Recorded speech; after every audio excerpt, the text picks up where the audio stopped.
welcome everyone to the Shaker engagement with the 1619 project. This is put together by the Shaker Library and by New One Shaker. Really happy to welcome you to our youth panel. We're going to tell you a little bit more about that particular panel in just a few minutes. And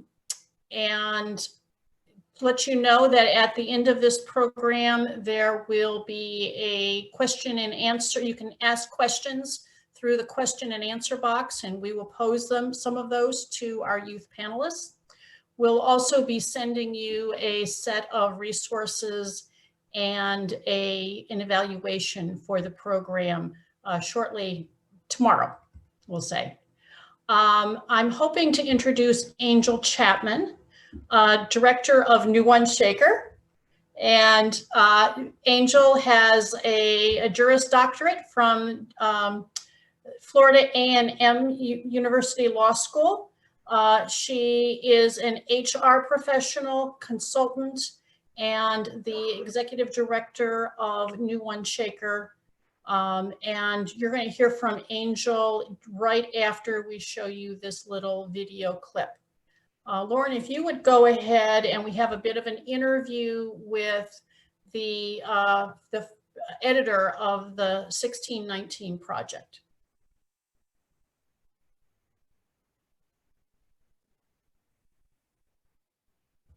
Today, the New York Times published the print edition of the 1619 project. The name marks this month's 400th anniversary of the arrival of the first enslaved people brought from Africa to the then Virginia colony. The Times says the project aims to reframe the country's history, understanding 1619 as our true founding, and placing the consequences of slavery and the contributions of Black Americans at the very center of the story we tell ourselves about who we are. The project is led by New York Times Magazine reporter Nicole Hannah-Jones, who is the author of the opening essay. She joins me now. You have been working on this for a number of years, but you put this together very quickly. First of all, why? Why this topic? Why this issue? Well, you don't have very many opportunities to ever celebrate the 400th anniversary of anything.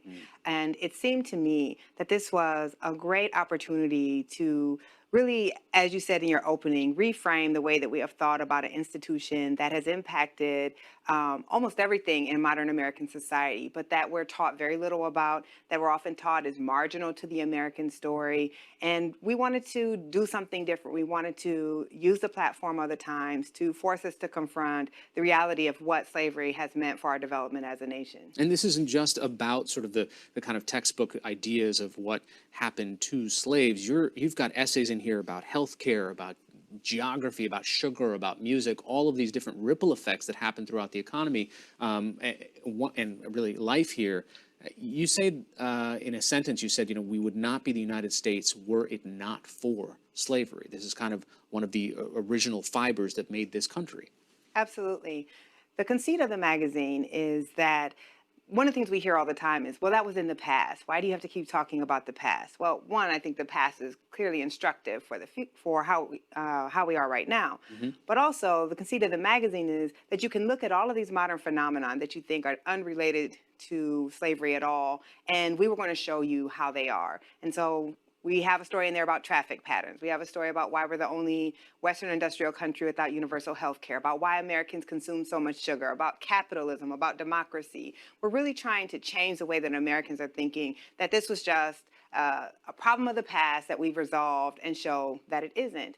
What many people don't know, and I point this out in my essay, is that one of the reasons we even decide to become a nation in the first place is over the issue of slavery. And had we not had slavery, we might be Canada. That one of the reasons that the founders wanted to break off from Britain is they were afraid that Britain was going to begin regulating slavery and maybe even moving towards abolishment.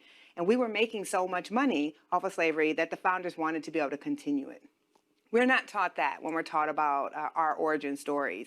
And not knowing that then really does not allow us to grapple with the nation that we really are, and not just the nation that we're taught in kind of American mythology. And that money ends up fueling so much more of what made this country. Of course. It's not incidental that 10 of the first 12 presidents of the United States were slave owners.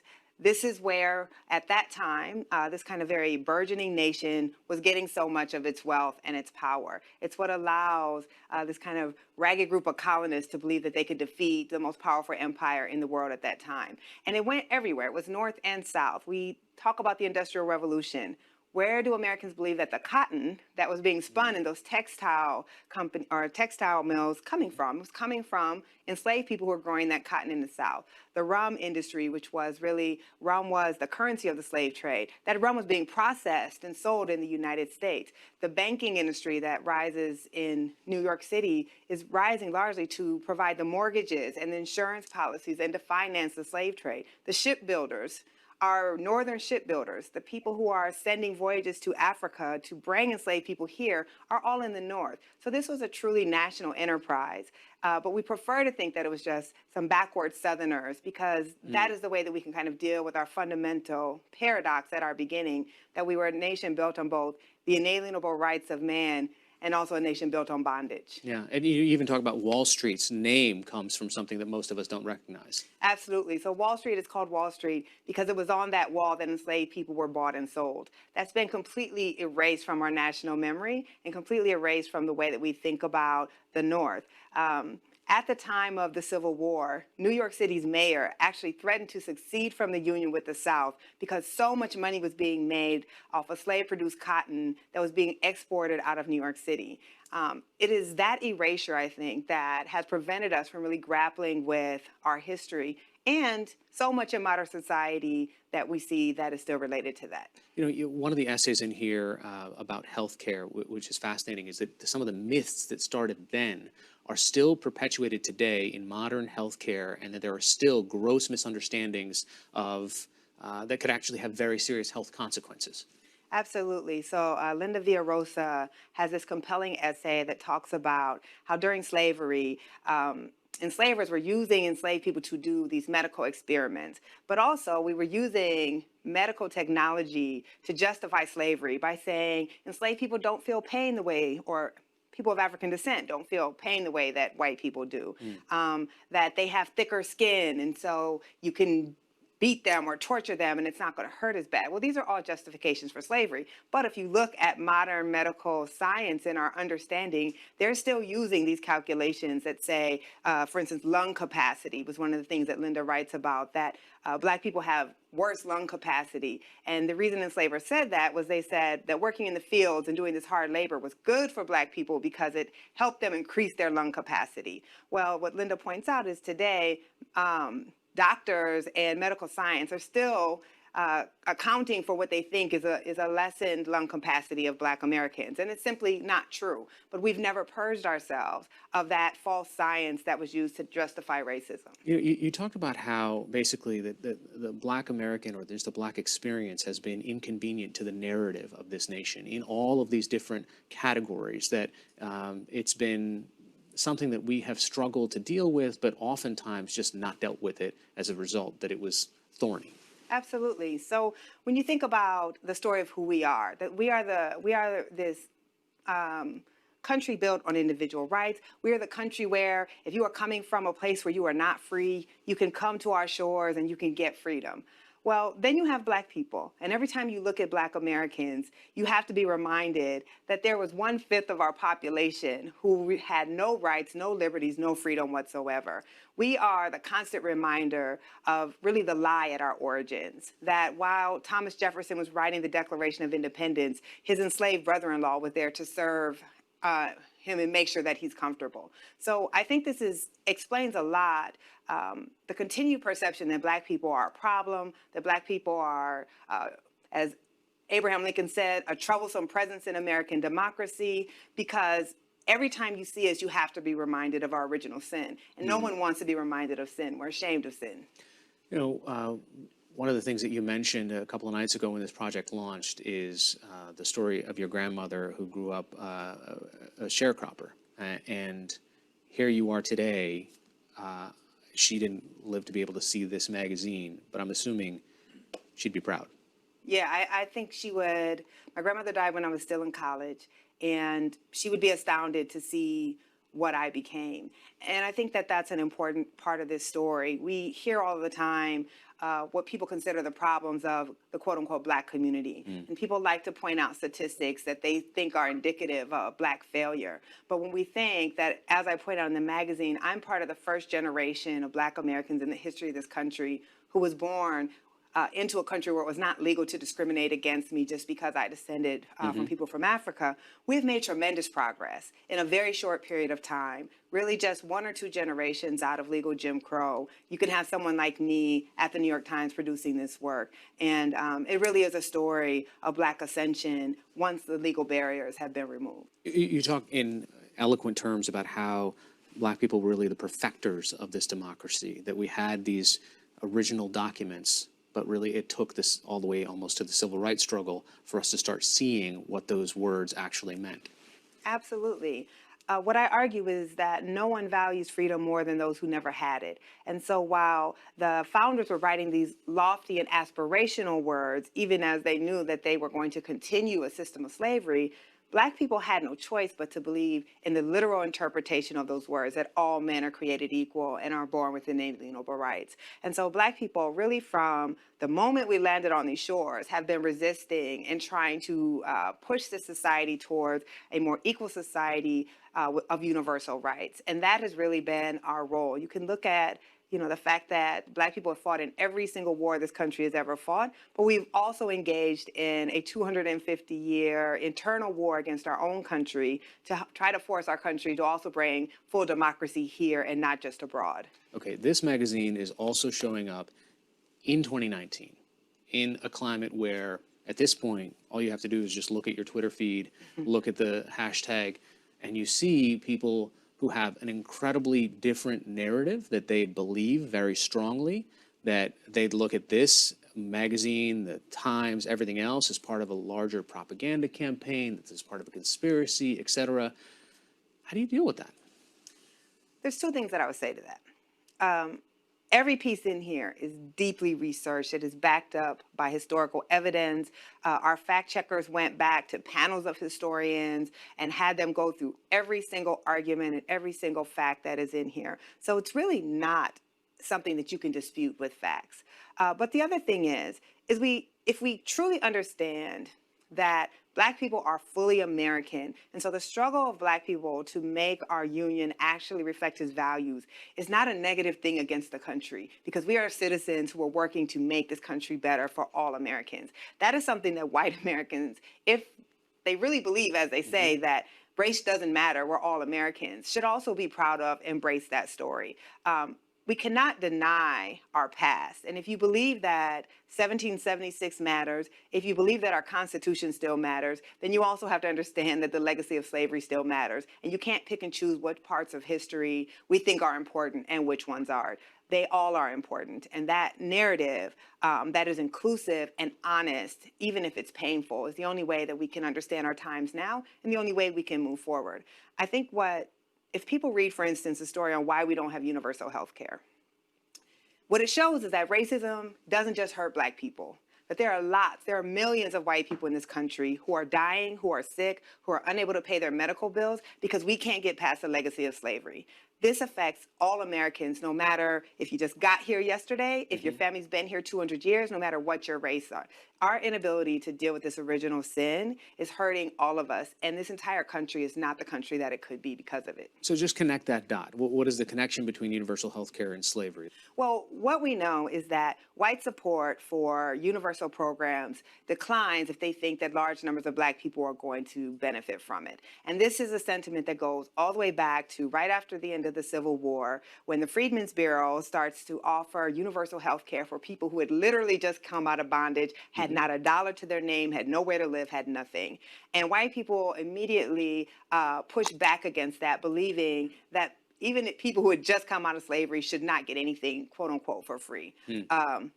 Even though their labor clearly had built the entire, most of the economy of the country. And so that sentiment continues to this day. And if you look at across Western industrialized nations, European nations, we have the stingiest social safety net of all of those nations. And it's because we are the only one on whose land we practice slavery.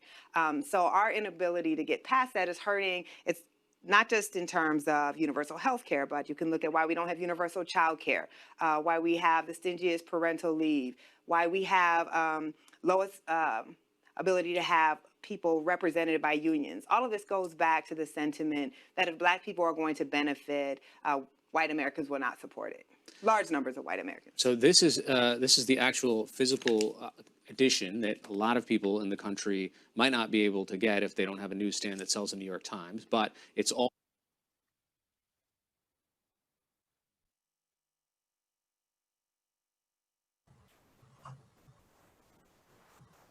All right. Well, that was quite informative, wasn't it? All right. Well, at this point, I want to make sure everyone can hear me okay. Somebody will just wave and let me know you can hear me. Is that okay? Great. Thank you. Okay. So at this point, I have the privilege and the honor of introducing our facilitator for this evening. That's Rochelle West Obuji. And she is a fierce warrior mother of 5 daughters and actively agitating systems of oppression. She's also the CEO and founding partner of Cleveland-based AR Innovative Solutions. That's a marketing firm specializing in community organizing, public relations, and strategic development. She received her Bachelor of Arts in Science and Political Science and Marketing Communications from DePaul University in Chicago, and has done graduate work in practical theology and chaplaincy. Rochelle is currently serving as the founding director of Community Chaplains and Champions in Northeast Ohio. As a community chaplain, she is involved with others in the provision of holistic care with non-religious institutions and communities. Prior to this, she was the director for religious services and volunteer for the state of Ohio Department of Youth Services, where she promoted trauma-informed care throughout the correctional system. Rochelle has served on many community boards in the capacity of Fund Development Chair for Life Bank of Northeast Ohio and its Diversity and Inclusion Committee. She is currently serving on the board of Story Forum, a local children's writing organization. So Rochelle, I want to say thank you very much for facilitating for us, and you can take it from here with the youth panel.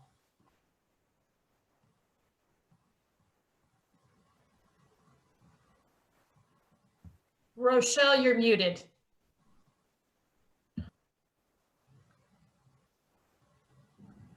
Thank you. I'll try this again. Thank you so much, Angel, for that introduction. I want to get started by just giving a little background regarding Shaker Heights Public Library and New One Shaker have come together for the Shaker engagement of the 1619 project. This is a 4-week project that has had different aspects highlighted of the series. And tonight we have the pleasure of having our youth panel to discuss the article by Nicole Hannah Jones around democracy. So let me get started by introducing our panel. I'm going to start off with our youth panel.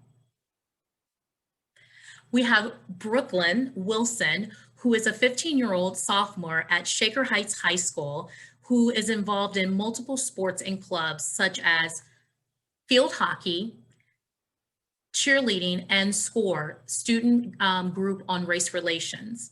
She's a strong advocate for Black Lives Matter and racial equality. And in her free time, she enjoys baking and listening to music and hanging out with friends. Thank you so much, Brooklyn, for joining us today. Our second panelist is Sarah Marcus. Sarah Marcus is also a sophomore at Shaker Heights High School and is also on the student group on race relations. She enjoys rock climbing and is involved with Model UN. In the future, she hopes that she can continue to learn about racial justice and help inspire change. Thank you so much, Sarah. And last but not least, we have Megan Petty, who is an energetic, passionate social worker committed to the service of others through a social justice lens. She holds a bachelor's degree in early childhood education and is in the final quarters of her master's degree program in social work. Meg has 10 years experience working with individuals of all ages in the realm of social service, education, workforce development, mental health, trauma, and homelessness. Meg is currently working as a prevention specialist and social work master's intern at the Shaker Heights Youth Center. In this position, she uses her background in both education and social work to support youth in the Shaker Heights schools and with genuineness, integrity, and with care. Thank you so much, Megan, for joining us today. Well, let's get started and delve right into it. We just heard the panel discussion or the interview with Nicole Hannah-Jones. And she talked about democracy and what it looks like for African Americans. And so my question, and I'm going to throw this out to Sarah, our founding ideas of liberty and equality were false, according to the article, when they were written. Black Americans fought to make them true. Without this struggle, we would have no democracy at all. Can you talk a little bit about that from using quotes from the article? Yes, I completely agree with what the article is saying, that our democracy and this idea of equality that we said to have at this time was not actually true. When Thomas Jefferson wrote that all men are created equal, the statement was not being held up to what it was supposed to be. 1/5 of our country was enslaved. And because of this, not all men were created equal. How she says that Black Americans fought to make this true, they held our democracy up to the standard. Black Americans fought to get the right to vote, which inspired many other groups to also fight for this right, as well as many other freedoms. And so when she says that Black Americans really fought to make our democracy true and fought to keep equality and these ideas written in the Bill of Rights and the Constitution and the Declaration of Independence, it is completely representative of how they had to fight to make sure that they got the right to vote. And by doing that, they were able to, by doing that, they showed how they were keeping up, they were holding our country to the standard, the ideals America claimed to have. They claimed to have equality. And by fighting and saying, no, you're not giving us equality, we don't have the right to vote, some of us are still enslaved. As they fought for all those things, they held America up to what it said it was and really brought it from this, what it was, that wasn't actually achieving its goals. They brought it and they held it up to the standards of what we have today. And they have helped inspired so many other groups also fight for the right to vote and all the other things that they have helped lead. Megan, how do you feel with regarding this quote, when she talks about the American mythology, when she just spoke about the American mythology of our history and its relation to the quote that I just read for Sarah? Sure. I actually was taking notes while we were watching that video, and one thing that I wrote down is how she talked about all of the fact checking that went into her writings. And it's really amazing to behold will blindly believe, but then also refuse to accept truths, ugly truths that are inherently true. And I feel like that relates to your question. And I feel like it's shocking and it's exhausting to constantly be having to come up against this wall of trying to prove all of the hardship that's happened, prove that that's fact when it is, and people have lived through it. There's generational trauma going back hundreds of years, and it has to be exhausting, and it's really unfortunate. Absolutely. You brought up something about the trauma. I'm gonna just stick there with a little bit before we move on to another, to Brooklyn, is how has the compound trauma of the generational of slavery affected African Americans as a whole? Were you wanting me to answer? Yes, yes. Okay. Generational trauma, it goes back generations, and it affects everyone in the family, and it can affect people psychologically, emotionally, and physically as well. And so something that Nicole brought up too were like some medical data, and how different races are more prone to different diseases. And instead of acknowledging that as being a result of generational trauma and toxic stress over time, it's instead put back on the person as their own fault, that they're physically less than or have a problem, as opposed to society taking ownership for the social problems that have created physical challenges for people over years and years and years of having to endure. And we also know the connection between mental health and physical health. And again, that generational trauma, that toxic stress over literally generations passed down through families, is resulting in more physical ailments. Absolutely. Thank you so much. Brooklyn, I'm going to pivot a little bit with a different question, but if you don't mind, unless take yourself off of mute. Oh yeah, continue. Thank you. You can, I'm going to ask you this question, but if you would like to go back and answer something with the first question, I'm going to give you an opportunity to answer that. Okay, can you repeat the question for me? I'm sorry. Okay, our founding ideas of liberty and equality were false when they were written, but Black Americans fought to make them true. Without this struggle, America would not have the democracy at all. What parts of this sentiment do you believe, and how do you see it coming to fruition today? I believe that's true, that when those founding liberties were created, they were only true for a certain small margin of white men, which discriminated against everyone else, and also that slaves fighting for those freedoms, and Black African Americans fighting for those freedoms, it kind of pushes that drive and that fire for other groups and margins that we have now today that fight for the same rights. Absolutely. I want to stay there with you, Brooklyn. I know that you have said that you're involved with Black Lives Matter. And one of the things that this article brought up is patriotism. And with what's going on currently with Colin Kaepernick and Black Lives Matter and taking a stand, and then also what Nicole Hannah-Jones began to talk about her dad being a patriot, and how some people were trying to bring those two together. But do you think that patriotism and the ongoing struggle for freedom within the United States go hand in hand, or is it a contradiction?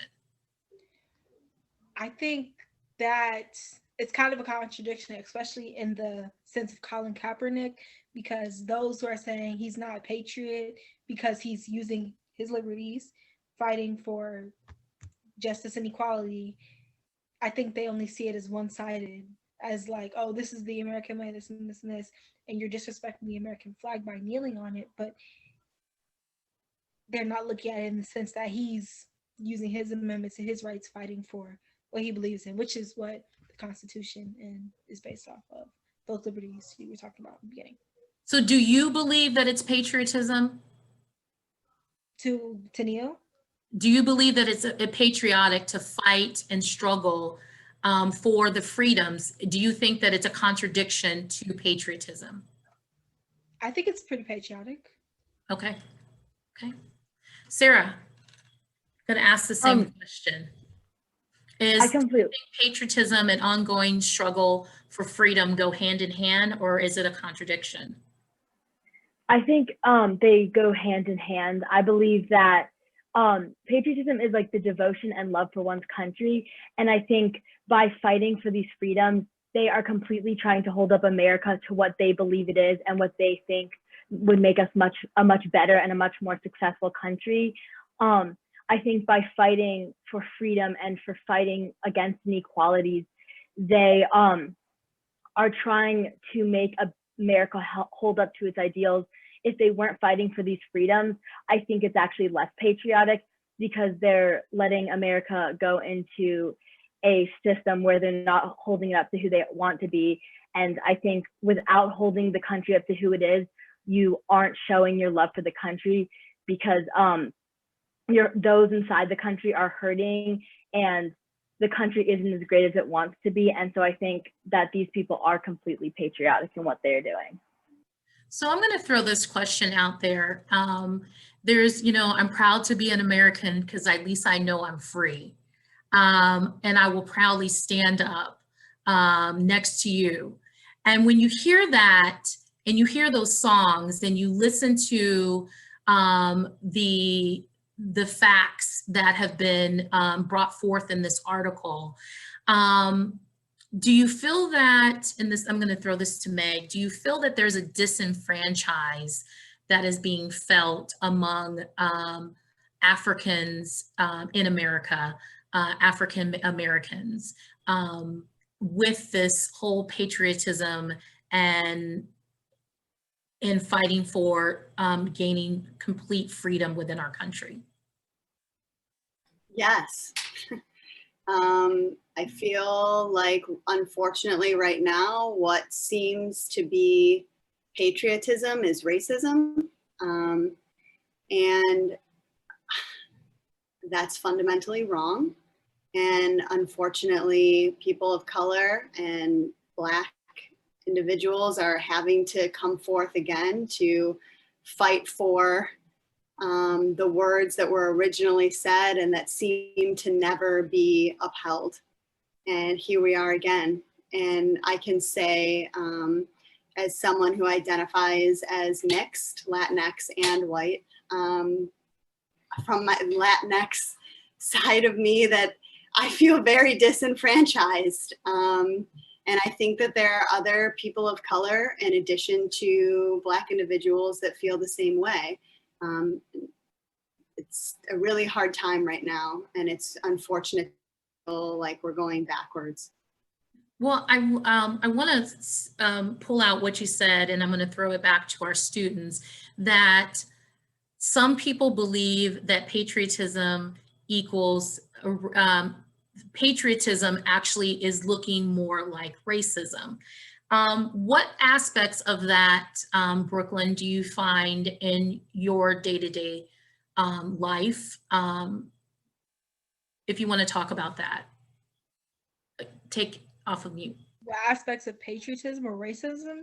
Like that equate to racism, that's something that you've seen in your everyday life. Well, yeah, living in Shaker, I don't think we experience much of that, because I think we live in a, pretty one-sided, pretty democratic area that's pretty open-minded to a lot of things, or they put on a post to be open to a lot of things. But I don't know, maybe I see when I get on like social media or something, I just see people attacking other Americans, attacking other Americans for their beliefs, or saying something like all lives matter, which they do just to like dispute or belittle Black Lives Matter or something like that, which is kind of just, I don't know. Yeah. Sarah? Yeah, I think when many people justify their beliefs that are racist with patriotism, in a lot of sense, like when I've heard it in the sense, well, oh, America's great, I love it, I don't want to change it, or like the Black Lives Matter movement is like unpatriotic because it's going against this idea of what America is. And as I said before, one, I don't believe that's patriotism. I think that's racism, like hidden under that name. And I think that when they want an America that was really only good for like white people, and specifically white men, and this idea of like going back, or America was great when America was never really great for minorities. and it's a struggle that we're working and we're trying to work past. And so this idea that America's great, or, oh, we want to go back to a different time, that's I think that's not patriotic, because it's not helping all the people in America, just like one specific group. Well, thank you. Thank you so much. I'm going to pivot to a new question, and we're going to talk a little bit about the legal acts throughout U.S. history. And one of the things that Nicole Hannah-Jones spoke about in the interview is the legal acts that were outlined, let me go back. The legal acts that were outlined in her article, but more so in American history, that placed the judicial system at the forefront of upholding the idea of white supremacy. So my question is, how pertinent was those particular judicial decisions that were outlined, like the Dred Scott, the decisions that were made to uphold slavery in the judicial system? What aspect does that have with America upholding white supremacy? And I'm going to throw that to Meg first.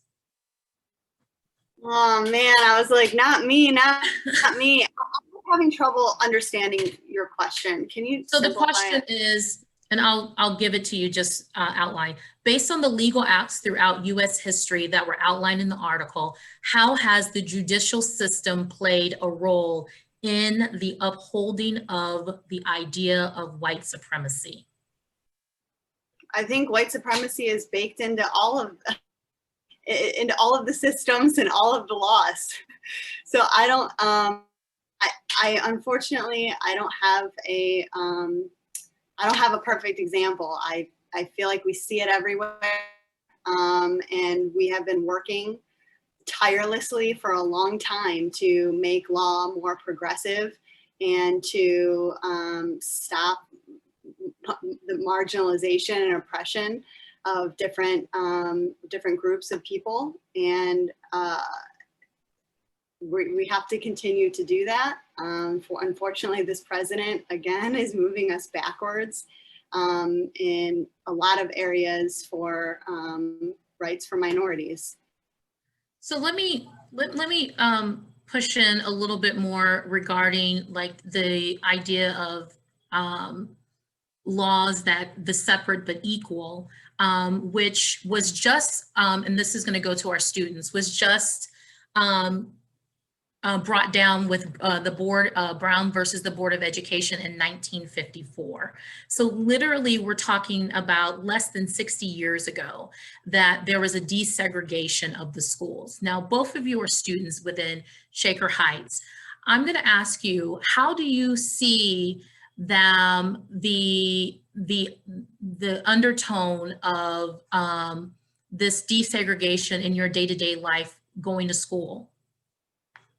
And I'll throw that to Sarah first, and then we'll come to Brooklyn.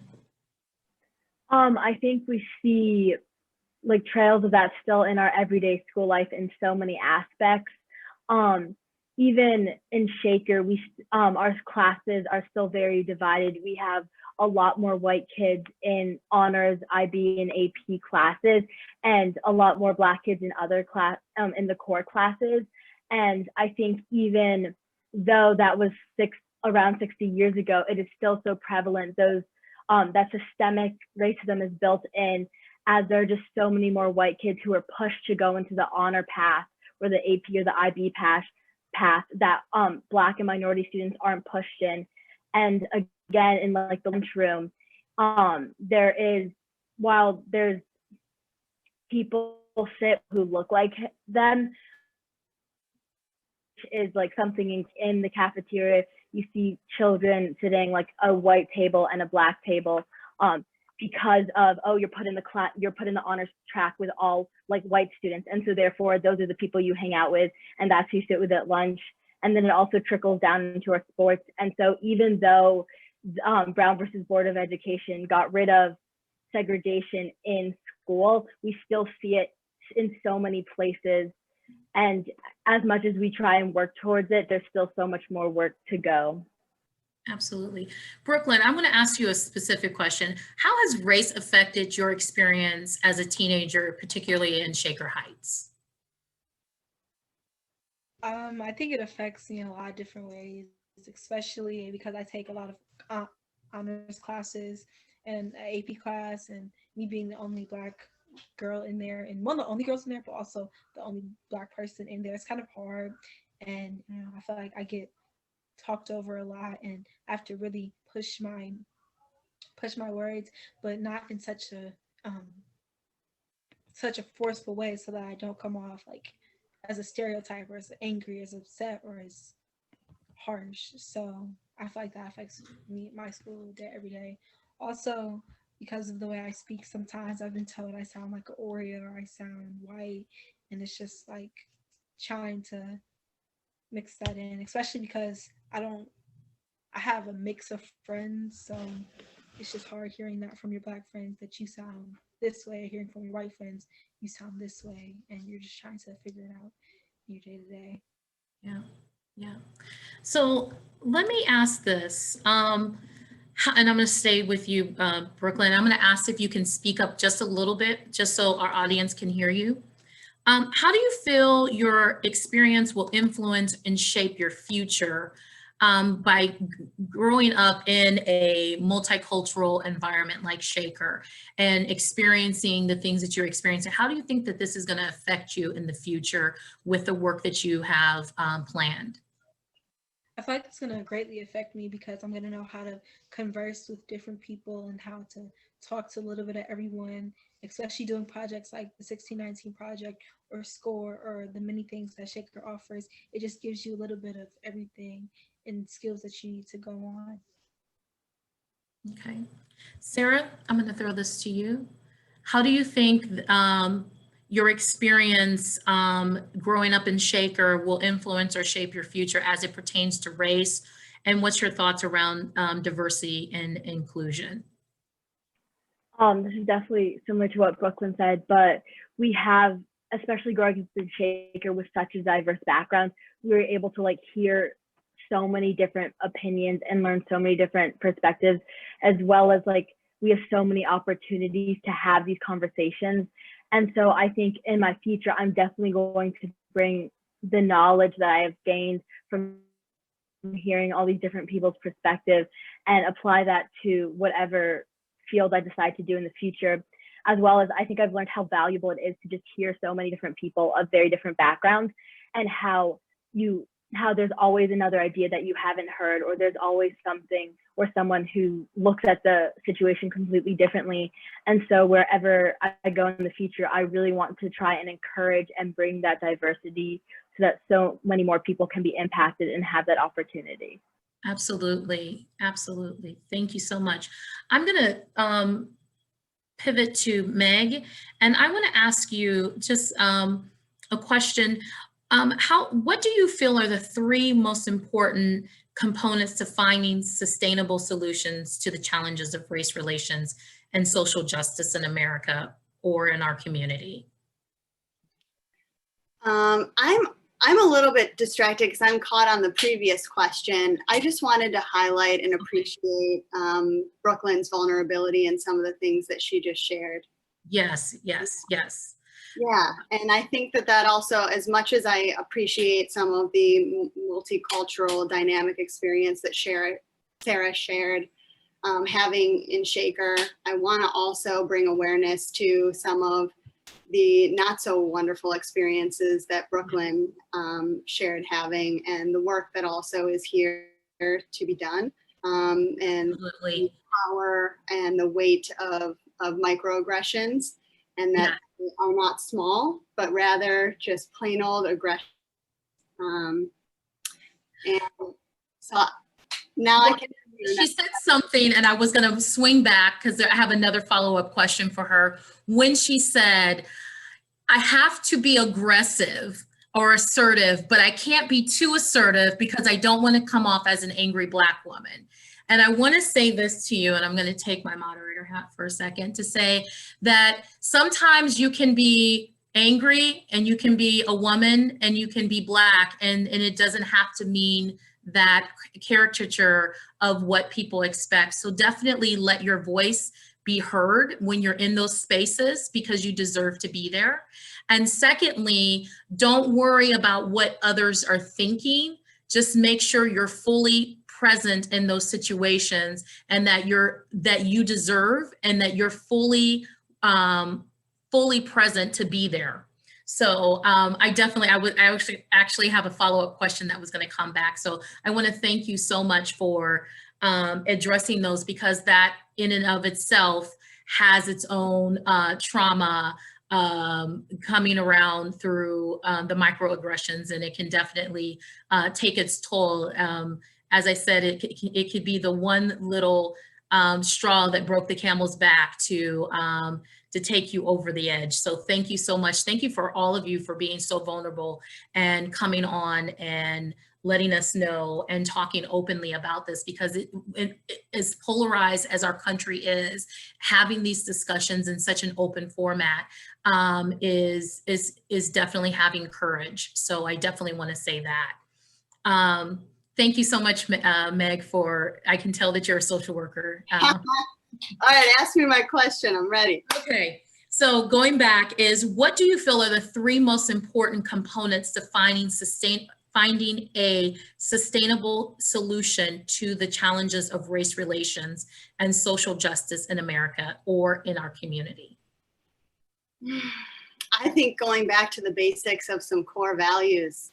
How about that? How about some integrity? How about some care and genuineness?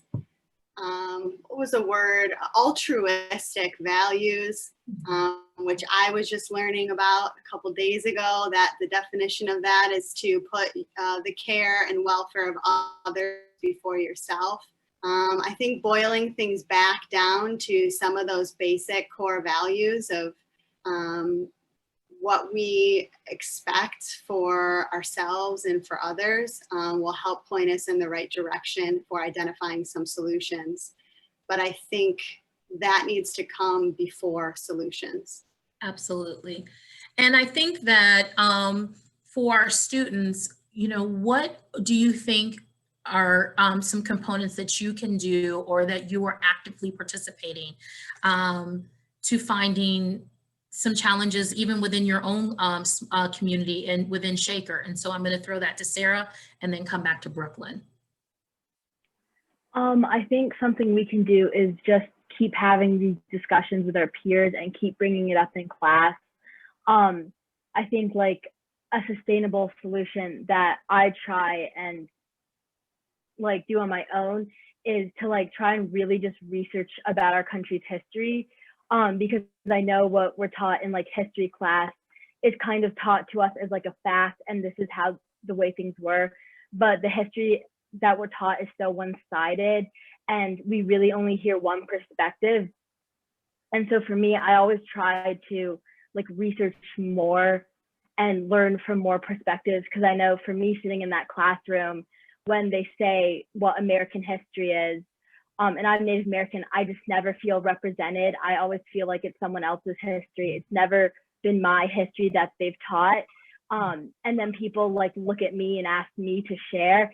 And so I, as if I know what they haven't taught me in a sense. And so I think what I try to do is I try to research history from multiple perspectives, because I think just hearing the facts in a sense in a different light completely like changes the foundation of our society if we hear like these multiple perspectives. Well, you said something that was really interesting. You said that, being a Native American and then people turning to you and saying, what do you think? Do you, how does that make you, I guess the question would be, is how does that make you feel when you're put and you have to be the representative for an entire group of people?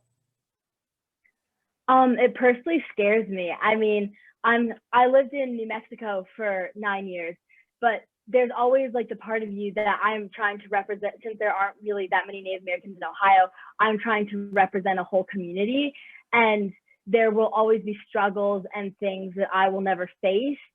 especially since I've never had to live on a reservation or any other things.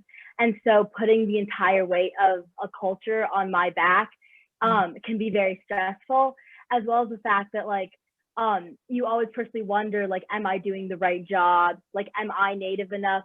And which are questions you shouldn't have to ask, because that's not really like, of course I'm Native American, like that is who I am, but it can be very stressful to have that entire weight of a community put on you, especially when you're just trying to figure it out for yourself. Absolutely.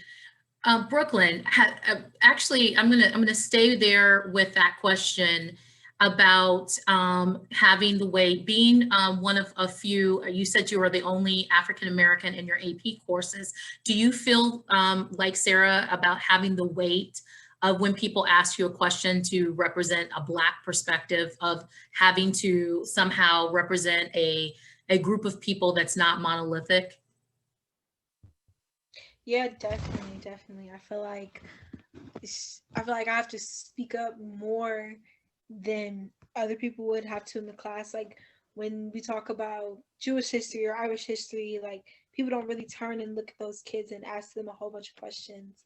But we talk about Black history, African American history, it's the same thing, I'm sorry, Native American history, where you talk about Latino history or Latino history, Latinx, like they always want answers to questions that you have yourself. So I just feel like I don't want to say the wrong thing, because now I'm like, I just gave all these people the wrong impression of something that might be just my opinion, but I can't speak for the whole Black community. So it's being really careful with your words, but also trying to speak out and advocate for your people, your group. Well, I'm going to ask you, throw this one out at you, is equipped with the knowledge and experience you have gained so far, how do you plan to make an impact on the world as a young adult? How do I plan? I think I plan to do that through actions, through achievements, and just talking to people, trying to figure it out. I can't give you a 100% answer because I'm still trying to figure myself out. No, that's a weighty question for young people. You're still probably trying to figure out what college you're going to go to in a couple of years. But I think it's important to start thinking about those things as young people, because as young people, you can still affect those around you by the activities that you're involved in with student group on race relations through SCORE, and just even being a part of the 1619 project. We're getting close to, towards our time, and I want to make sure that I give you an opportunity to ask one of our final questions, and then we want to open it up to our audience to be able to ask questions of our panelists as well. And so our final question is this, and I'm going to give each of our panelists an opportunity to answer it. And if you need me to read the question again when it comes to your turn, I can. What if America and Americans understood finally in the 400 years that African Americans have not been the problem, but the solution? Let me read that again. What if America understood finally in the 400 years that African Americans have not been the problem, but the solutions? What are your thoughts about what the author is saying, and how do you feel? And I'm going to start off with Sarah, and I'll end with Meg. I think if people saw that African Americans weren't actually causing the problems, but instead they were bringing light to the problems and trying to help find a solution, we would make a lot of great strides in so many areas. Because I think by blaming the people who are leading the movement to try and get the inequality and the injustices fixed, you are putting the problem on them when it's really not their problem. It's a problem with our country and our community. And so I think by really listening to what these African Americans are bringing up and really listening to what they're saying, and coming in with an open mind and empathy and compassion, we will really be able to make great strides as a country and really be able to fix these problems, instead of blaming it on African Americans when they're not the ones causing their problems. They're just the ones trying to fix it. Okay, we're gonna go to Brooklyn. Like Sarah said, I think it's going to be a lot of listening, and not just listening, but taking affirmative action off of off of what you heard, and moving forward to try to destabilize the systems that we've built, such as like my mom was telling me about this. There's a test that you take in 3rd grade, and it determines how many prisons they're going to build. It's called the school to prison pipeline, and it just. You're back on mute. You're on mute. Yeah, but Okay. that's something that really affects African American little boys largely. So that was just an example, but I think it's about taking accountability, listening, and making actions off of what you hear from those people, and working as a unit, as a nation together to fix the problems.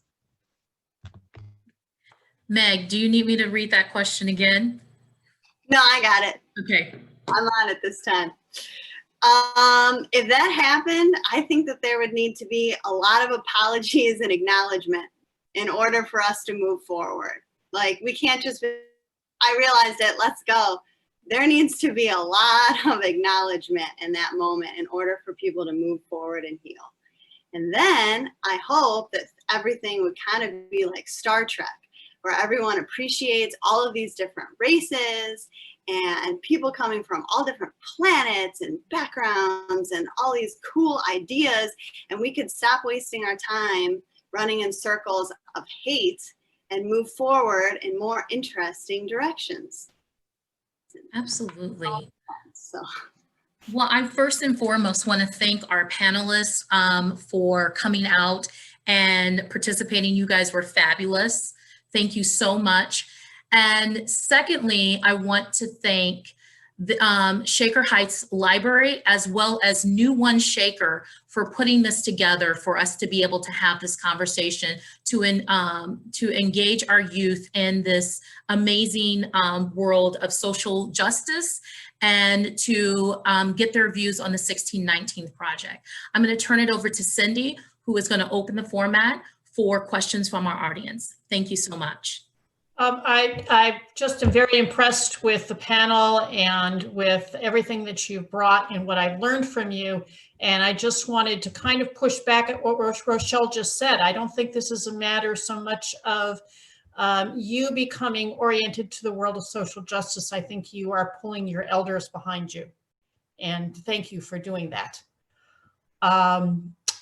Right now, I want to invite the audience to post questions in the Q&A window so that I can throw them out to the panel.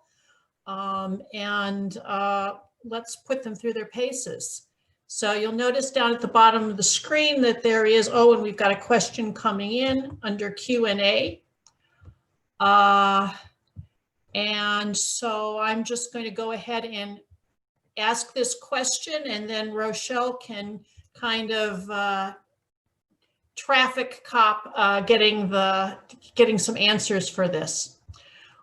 When you live through our president and an election like the one we are experiencing, how do you envision this history and your journey of self-knowledge influencing your choices regarding political involvement or activism? In other words, is politics meaningful or worth getting involved in? Are there better solutions? So I'm going to throw that to Brooklyn first, and then we'll do Sarah and then Meg.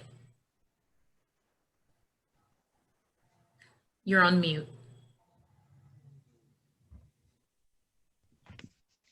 So let me reread the question myself, because that was a lot to grasp at one.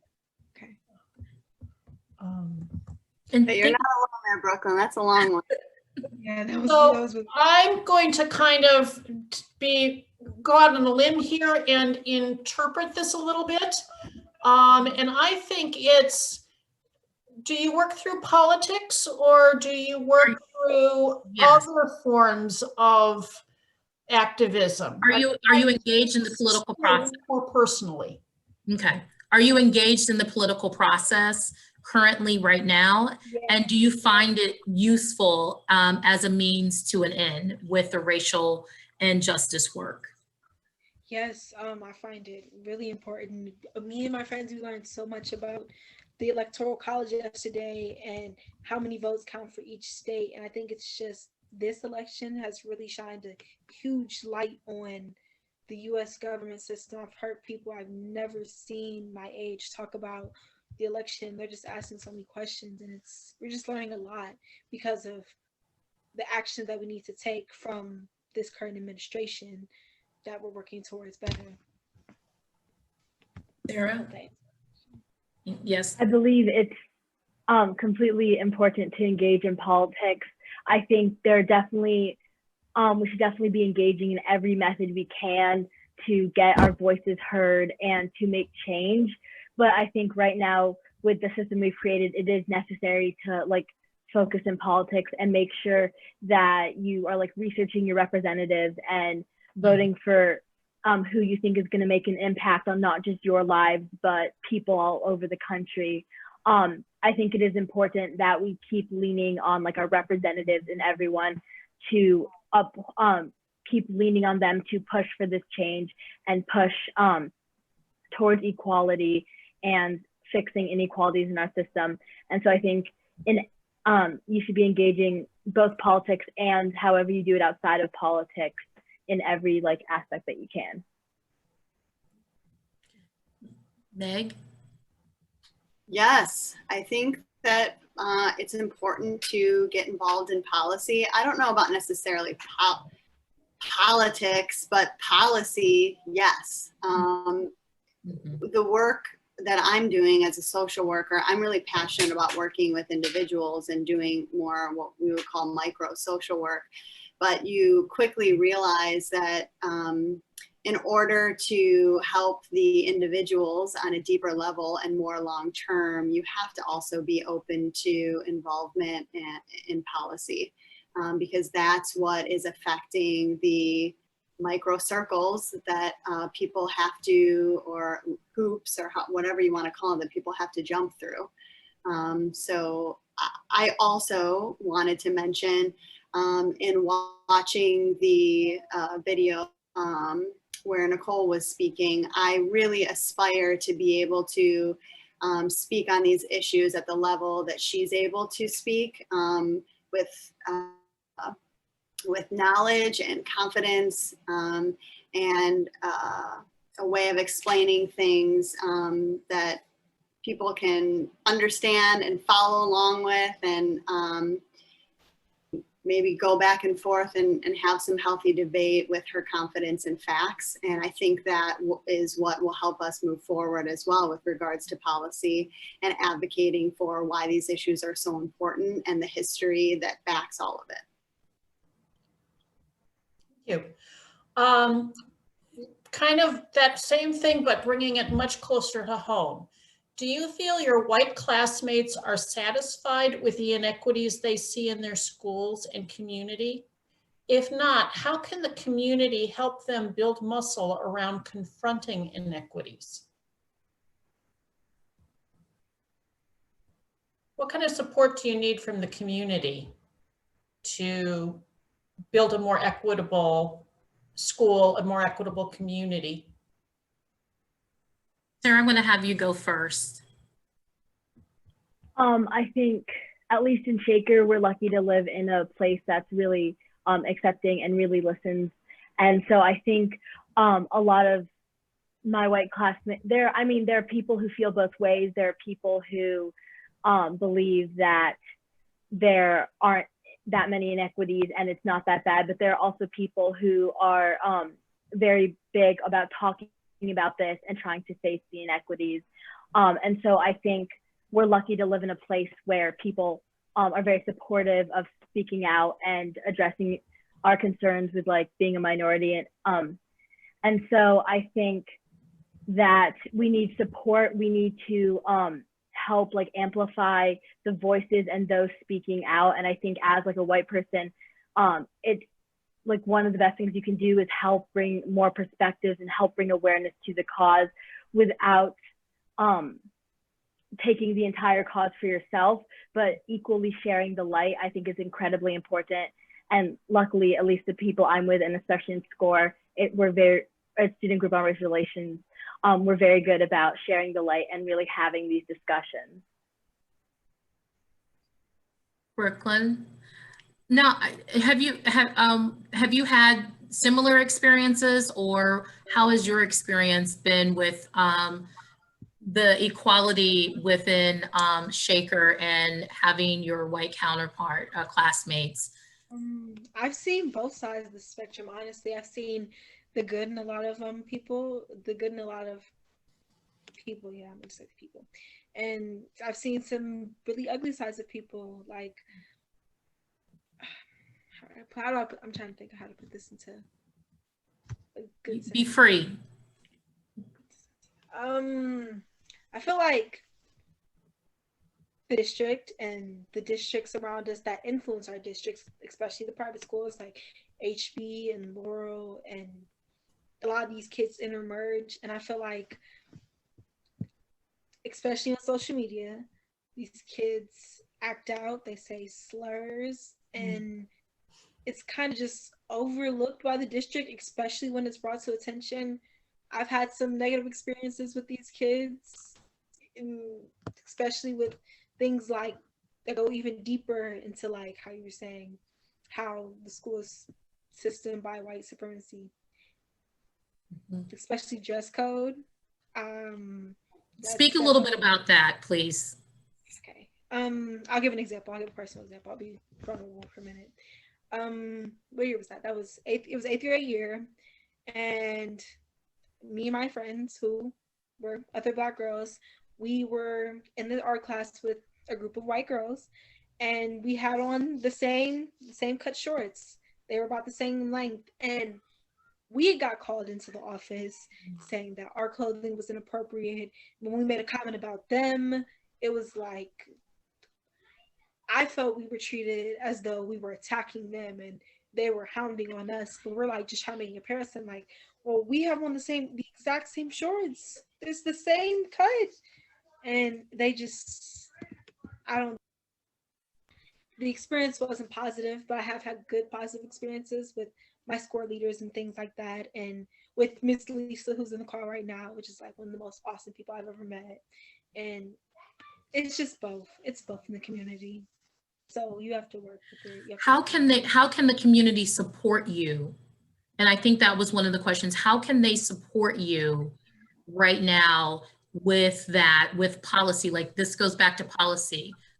How can people who are advocating for you from an administrative level be able to support you in this process?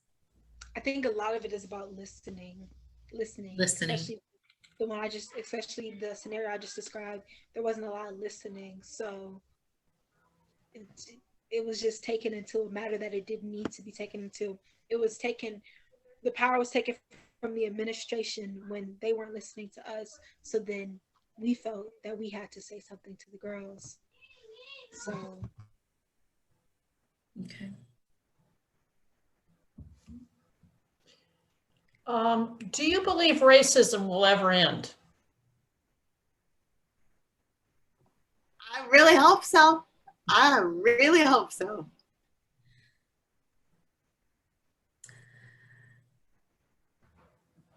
Brooklyn, Sarah? In our lifetime.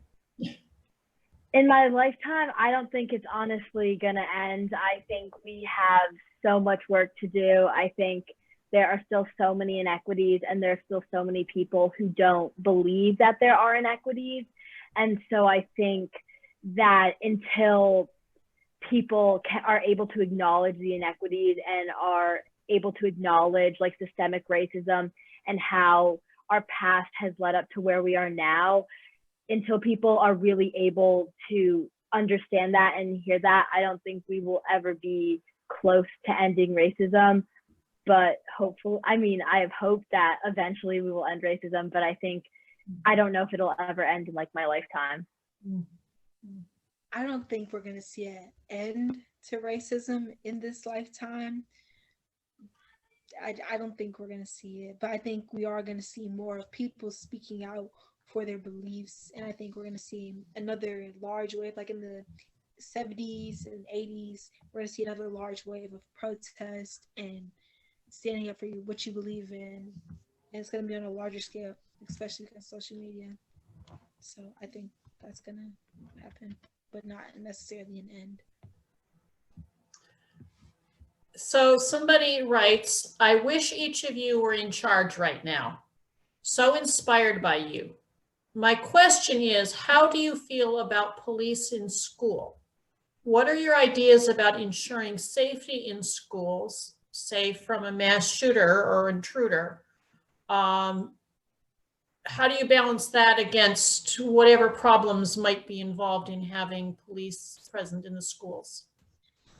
I think police in schools are a big intimidation factor that is a technique used to scare the students often, which I've saw videos on it. I don't think it works. I don't see it as working, because then kids are scared to go talk to administration and scared to say what they think, and that doesn't necessarily help the problem. It just builds up something inside the students. So I think it's just an intimidation factor that doesn't work for anyone in the end. And I think some examples of it, like in the middle school, we have security guards. The issue at least that I've like witnessed and that people I know have like felt, is that the security guards in the school, if you're in class without you need to have a hall pass if you're not in class. And what I've saw happening is I was never once, the entire 2 years in the middle school, I was never once asked by a security guard for them to see my pass. But I know many students, specifically students of color, since I'm not easily like recognizable as like a student of color or white, people just don't really have that kind of stereotype when it comes to me. But my friends, specifically my Black friends, the security guard would always ask to see their pass. And for me, even if I didn't always have a pass, like I could still go into my class. Sometimes I'd be with a teacher and I wouldn't have a pass or something. But even if the bell had barely rung, the Black students the security guards would immediately go to them and ask for their pass, in the expectation, they were just expecting them to be skipping. They were expecting them to be doing something in the wrong, but no one ever asked me in the entire 2 years to see my pass. And I think it shows that while there are safety benefits, at least where we are right now, more students of color were getting in trouble for not having passes, and white students were just able to walk around the halls and weren't getting asked the same questions. Do you see the same thing in high school? No, not really. Security guards in the high school, they are more, I think they tend to gravitate towards kids who build a reputation of being a troublemaker over the years. But no, you're never really just harassed by any security guards in the high school like you are in the middle school. Okay. How do you draw courage when you find yourself in a situation where you know there is a wrong that needs to be addressed? I'm going to throw that to Meg. That is a hard question. I think that's something that you build up in yourself. I personally think for me, I always had kind of a sense or a burning of kind of that compass of what I felt was right and wrong or acceptable or not in the treatment of others. But it wasn't until I got older that I actually felt my comfortable voicing that. And I do also think that that has to do with societal norms and pressure in the environment grow up in, and some of the examples that were shared today of it kind of being unacceptable to stick up for yourself or to advocate for what's right, and more acceptable to allow unacceptable acts of oppression and racism to go unanswered. So in the context of this conversation, I think for me, that strength built up over time. I'm going to throw it to students. And expound the question, how have you found courage within your own environment to be able to stand up for your rights or social justice? And if you can give an example. And I'm going to toss it to Brooklyn.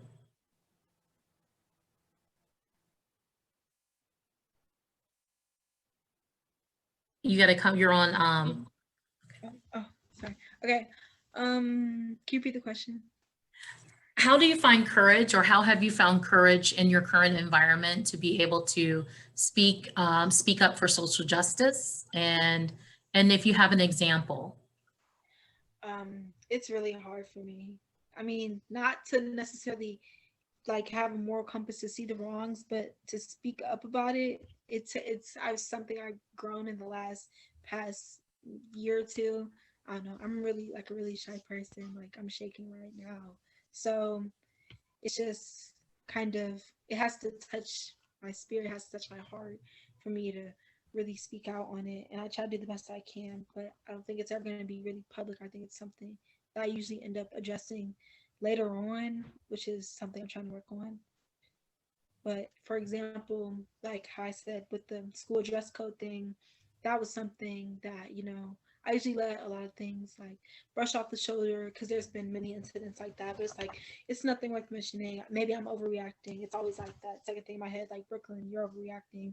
It's not that big of a deal. But that was like really blatant and in my face. So that was something I had to really muster up the courage to go and talk to administration about. And yeah. We thank you for that. Sarah? I think it can be very hard to like find the strength to like bring up an inequity or something that's clearly wrong. I think the more I have just like learned about like racial justice and the issues we see in like our society, the more I have the courage to speak up, because I know that if you let a small incident slide, it just opens a pathway for bigger incidents to slide. And so I think the more that I like learn and the more instances I learn about, when I come into those instances, it's easier for me to think, okay, like what are the negative effects of like bringing this up? What are the positive effects, and what could happen if I don't bring this up? And I think for me, it's like when I feel like a lot of the things that I've witnessed have been small things, like someone just saying like an inappropriate joke. And so I think when I was younger, especially when you're in middle school and you're at that age and you don't really know what to do in those situations, sometimes you let it slide. And I know I would have kids like say them to me because they knew that I was like politically active and that I like cared about this thing. So they'd say it to me. And I originally didn't call it out, but like as I've gotten older and as I've like learned more, now I start to say like, please don't say that. Like, that's not okay. Like, you need to stop it. And I think just for me, just like learning more has helped me be able to speak out because I know more of the impacts that could come from those situations. We have several good questions in the question and answer box, and we're running out of time. I want to ask one more just real quickly. What could our Shaker community do to be more deeply engaged in real change work, change that makes young people's lives better? And let's ask the young people. Oh, hold on, Meg. Let's ask the old person. Well, younger than me, so you're still young. I was going to say willingness to invest in your own education and knowledge around these issues, and willingness to look at yourself and identify your own bias and what you bring when you walk into a room, and personal culture and your own identity, so that you can then have more awareness in how you're interacting with others and interact more positively. Sarah or Brooklyn? I think the Shaker community, and I think Brooklyn touched on this earlier, like when we brought up like instances that we feel are unfair, a lot of the times the administration and those like who address the issues don't always fully address them.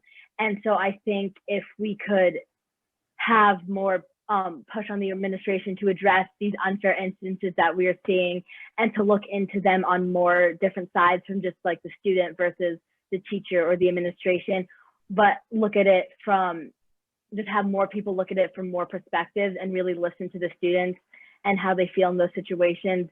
I think that's definitely a way that the community could help make change and how the students would definitely be able to see the impacts of change. But Meg definitely touched on it, just learning more and communicating and having these conversations is also another critical thing we need to do. Like Sarah and Meg said together, the community would definitely see a big shift and change if they listen more, especially administrators and local officials. They would see more of a change in attitude and aptitude, and also they would see more people willing to have these conversations, because some people may not see that they're in the wrong for what they do or what they say. Thank you. There are still some really good questions here, and we've run out of time. I want to say thank you to all of the members of the panel, especially for our young women who did such a marvelous job and were so honest and vulnerable and are real leaders, not just leaders of other young people, but leaders in the community. So thank you very much. I want to tell the audience at home that you will be getting an email. I think I said earlier it would come tomorrow. It might take us a little longer than that now that I think of it, to edit just the beginning and ending of this video, so we can send you a link to that. We're going to send you a survey. We'd like your feedback on this event. And we're going to we've got a great list Lauren put together of podcasts that will deepen our conversation around the 1619 project, and a PDF of the 1619 project, all of those articles. So please look forward to that. I hope we'll have it out by the end of the week anyway. We will be back on November 11th with another panel discussion on the topics of the racial wealth gap and of American schools, and why are schools the way they are, and what does that have to do with slavery and with how we teach slavery. So that's going to be another really interesting discussion, 7 o'clock next Wednesday on the 11th. If you haven't yet registered for that, I hope that you will. And if we could get a virtual round of applause, please, for our marvelous panelists.